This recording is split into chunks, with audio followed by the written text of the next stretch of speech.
Well, this school year has arguably been one of the toughest for so many people in the Charlotte-Mecklenburg school system and the students. Well, there are just some of the names right here of the classmates who lost their lives from gun violence or car crashes so far just this year. And whenever that happens, grief counselors are on hand to help students deal with the losses.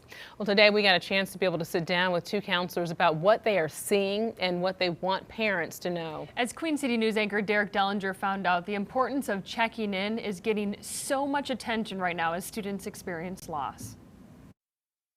They are scenes of tragedy that we've reported on far too often this year, and it's tough for many to comprehend. The loss of a child is something that is so tough on families and for those that knew them. Recently, there's been a lot happening in short order. Teens, victims of gun crimes, or who were involved in deadly car crashes. Each time that has happened this school year, grief counselors have been there for students. And each time, they say, it's one death too many. I think any year where you lose any students is a tough year. I mean, one is one too many. You know, we never want to experience any student losses from across the board from any of our schools. Jesse Lankford and Sequoia Goodman are just a small portion of the contingent of grief counselors within CMS. Goodman, a counselor, focuses on high schoolers. Lankford, a school psychologist for elementary and middle school.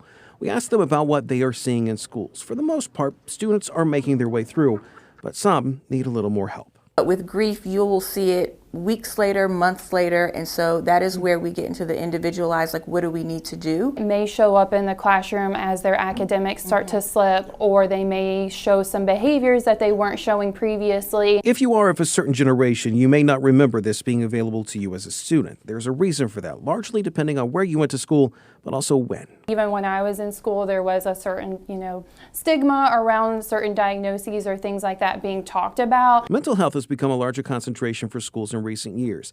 The amount of tragic accidents and gun violence aside, there are also student suicides and students who lost loved ones who just need someone to talk to. Over time, school counselors' role, and which is why we've gone from guidance counselors to school counselors, because we have a multi-tiered role. And so our biggest role right now is just making sure students are, in school and healthy. The hurt, they say, is there. It's real. They know there are some students who may not ever need them, or maybe just too proud or too embarrassed to admit they need help. That doesn't stop the counselors from doing their job. Those students directly impacted, if we don't see them, we're going to reach out to them. The elementary level, it can be a little bit more difficult because a lot of those students don't have experience with death or grief or loss. And for parents, some advice. Listen to the verbal and the nonverbal. If you think that there's something that they're holding in, ask them in different ways. The school year not yet over, and tragedy may still strike again. And if it does, help will be on the way. In Charlotte, Derek Dellinger, Queen City News. And CMS has a team of people at each school ready to handle when grief counselors are needed, especially for a student death. In those circumstances, grief counselors from other schools will often come to the school to offer additional support. They also make use of community resources such as Kindermorn to help those grieving. And just last week, a Mallard Creek High School student died in a crash. It happened just before 10 on Friday night near the corner of Hambright and Everett Keith Road in Huntersville.